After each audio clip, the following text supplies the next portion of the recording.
Olá, você não pode namorar com ele assim, conheceu ele agora. Você não acha que está indo rápido demais? Quantas de nós já não ouviu coisas como essas? Que devemos cuidar com quem nos envolvemos, nos proteger, desconfiar. Mas pouquíssimas vezes ouvimos que o homem é quem deve ter respeito pelas mulheres. Que independente do tempo em que conhecemos alguém, esse homem não tem direito de agredir, oprimir, machucar ou desrespeitar mulher alguma. O que precisa ser mudado é a conduta dos homens. A cultura, infelizmente, coloca a responsabilidade de evitar violência contra as mulheres nas próprias mulheres. Nós precisamos mudar a educação. Nós precisamos falar com as nossas crianças, a forma como nós ensinamos, educamos. Eu falo nós porque eu me incluo, né? Nós como sociedade. Muitas vezes a gente não percebe que está trazendo a cultura, né, machista, a cultura do patriarcado, está levando para o futuro. Nós deveríamos deixá-la para trás e nós estamos levando para o futuro. E da mesma forma como muitas vezes a vítima não se percebe vítima, nós também não percebemos que uma atitude nossa pode estar perpetuando essa cultura machista. E quando a gente fala em perpetuar a cultura machista, isso não é uma coisa só de filosofia. Isso se transforma numa violência concreta mesmo.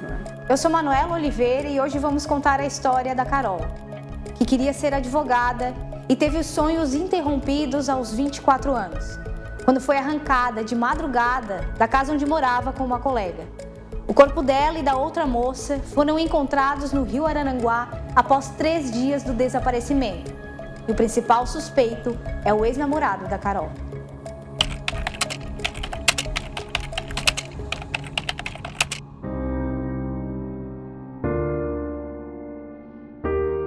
A Carol desde a sua infância, né? Ela sempre foi uma menina e aí eu sempre procurei levar ela pelo caminho certo, né? Sempre levei ela na igreja, ela se criou, né? Se criou na presença de Deus e sempre teve um sonho.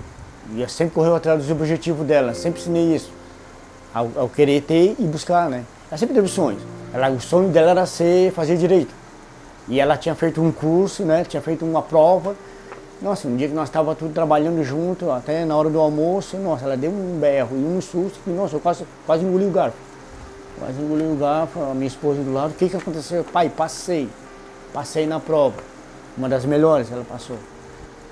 E ela assim, agora não brinca muito comigo que eu abro um processo contra o senhor, agora, sem brincar com nós, né? Ela não era minha amiga, ela era mais que uma amiga, ela era uma irmã para mim. Uma filha. Ela sempre tinha uma coisa para contar, né? Sempre, porque daí ela é solteira e eu sou casada, né? Então ela sempre tinha uma coisa para contar, sempre uma novidade. Chegava do serviço eufórica, ô nega. Eu falei, já vem aí, sabe? Sempre eufórica para contar, sempre foi bem aberta comigo, sempre foi fiel. Todos que tiveram amizade dela sabem que ela era uma pessoa muito fiel, muito verdadeira.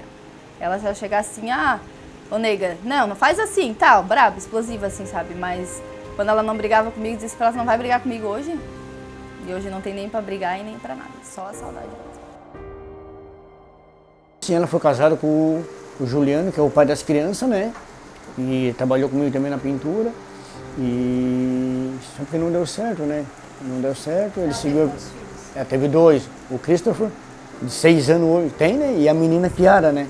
A Kiara é ela toda, né? A Kiara, ela toda, né?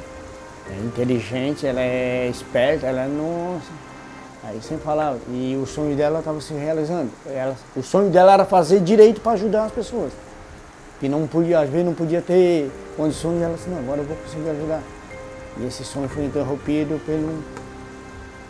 pelo alguém que não teve coração, né? Não teve compaixão, não aceitou um relacionamento que... Nós temos mulheres que tinham sonhos, desejos, né? Tinham uma vida pela frente, contribuindo para a sociedade, se relacionando com pessoas da sociedade, da comunidade, né? Que não estão mais presentes por conta de uma violência.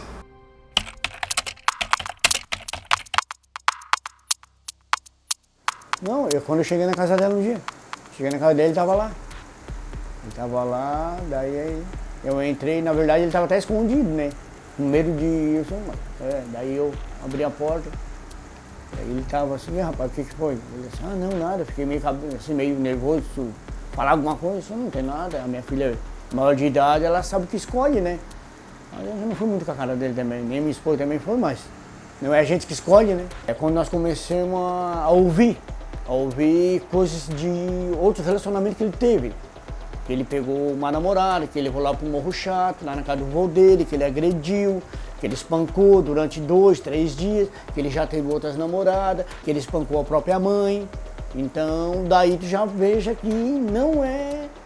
Ela mesmo, quando soube disso, ela freou. Não quero mais, e acabou-se. E ele não aceitou isso. No meio do relacionamento dos dois, ela freou ali. Ela disse, não quero. Eu não quero esse relacionamento pra mim. Eu perdi ela porque ela tomou uma atitude como muitas outras tomaram. Só porque ela teve um fim diferente. Né? Ela daí bateu com ele, ela não aceitou. Ela mesmo dizia, na cara dela, nenhum homem ia bater. Na cara que o pai dela criou, a filha que o pai dela criou, o homem nenhum ia bater. Ela só falava assim que ele não ia fazer com ela o que ele fazia com as outras. Em nenhum momento ela ia aceitar, porque o pai dela não botou ela no mundo para ela apanhar ou ela ter que viver uma coisa que ela não queria. Quando ela disse não, ele já tinha um problema com a justiça, né? Ele tinha um problema com a justiça. Ele usava tornozeleira, né? Aí ele cortou essa tornozeleira. No dia que ela disse não para ele, não quero mais, ele cortou a tornozeleira e disse que dali para frente a vida dele tinha acabado. Ele não aceitava aquilo ali, começou a ameaçar ela, mas ela nunca me passou nada em relação às ameaças. Falava que ameaçava, mas não me falava o quê. Eu, como pai, eu falo. Se eu soubesse tudo o que tinha acontecido, o que estava acontecendo, ela estaria viva. No dia 2 de janeiro de 2023, Caroline de Souza, de 24 anos, e a colega de 21 que moravam na mesma casa foram sequestradas por volta das 23 horas. Após serem arrancadas à força de onde moravam, as duas tiveram que caminhar por 3 quilômetros em uma região de mata, até chegarem às margens do rio Araranguá, onde foram mortas. E na tarde do dia 5 do mesmo mês, uma embarcação que passava pelo rio avistou o corpo de uma das vítimas boiando. O segundo corpo foi encontrado a cerca de 1 quilômetro do primeiro na mesma tarde.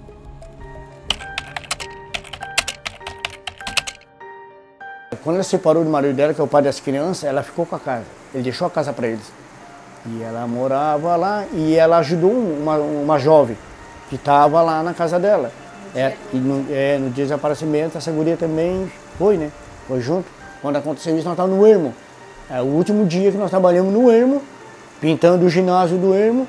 Eu deixei ela na segunda-feira e eu deixei ela na esquina da casa da amiga dela, a Patrícia. Deixei ela lá e disse, tá pai, tchau então, eu te amo, tá? Aí a mãe tu me pega.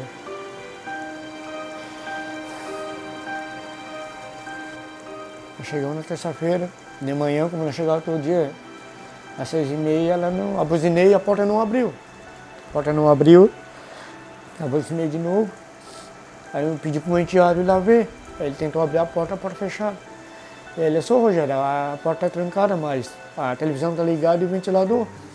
Aí eu desci, desliguei o carro e desci. Aí dei uma volta por trás, a janela estava só encostada. Daí pedi para ele pular, vai lá e veja então. Ele disse, o celular dela está aqui. Não, mas ela não está. Daí eu disse, então. Daí minha mulher foi correndo na casa da Patrícia, que é a companheira dela, muito amiga dela. E aí chegou lá, não estava.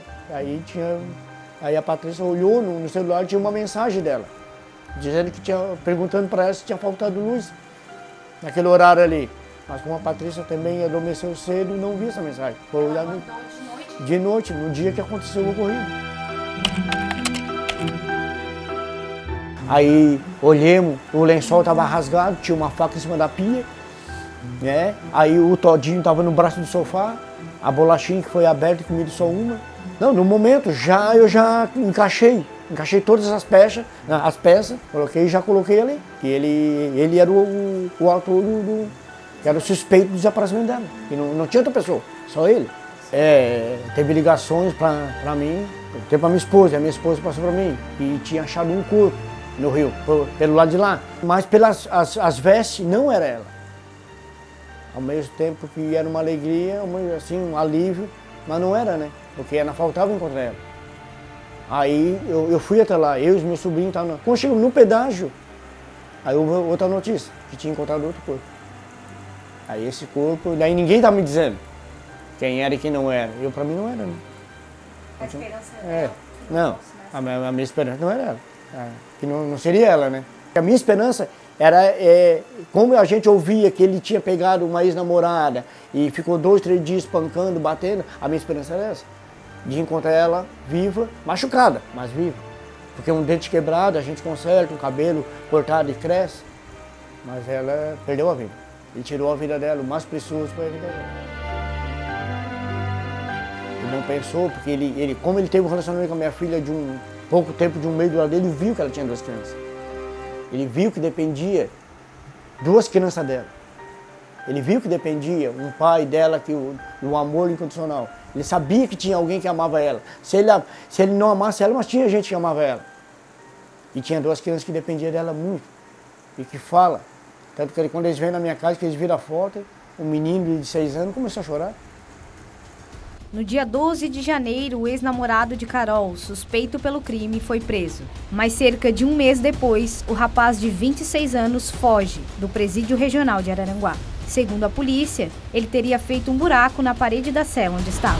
Quero uma resposta, delegado, promotor, quem puder me ajudar, sociedade, quem se põe como pai e como mãe, vê um crápula desse, um cretino, um covarde de primeira linha, fazer o que ele fez com a minha filha, com outra jovem, agredir,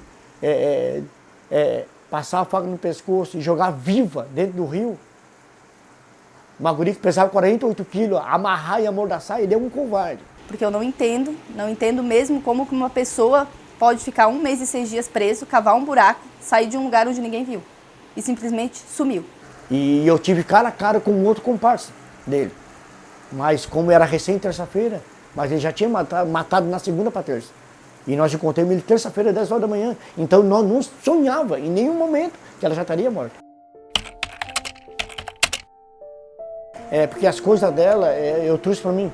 Eu trouxe todas as coisas dela para mim. Tanto que a maioria das coisas dela eu dei para ela. Eu dei. E peguei de volta. Com direito de pai, eu peguei de volta para mim. Porque ninguém ajudou ela. Ninguém ajudou ela a comprar nada. Ninguém ajudou. O que ela tinha foi eu que dei. Alguns amigos do casamento dela. Eu trouxe, está aqui, está guardado. Tem as coisas dela que a minha mulher guardou para quando a filha dela tiver maiorzinha, vai entregar para ela. Eles perguntam muito dela, eles sentem muita falta dela. A menina sempre pergunta quando que a minha mãe vai vir.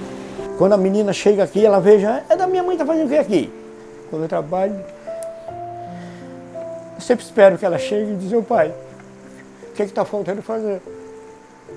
E ela sempre dizia isso, né? Eu mandava ela fazer uma coisa, pintar uma sala, uma porta, junto com a minha esposa, ela terminava e vinha, ô pai, o que está faltando fazer? Eu estou esperando isso. E eu ainda não assimilei que ela aconteceu isso com ela. Eu espero. Estou pintando. Estou achando que ela vai chegar.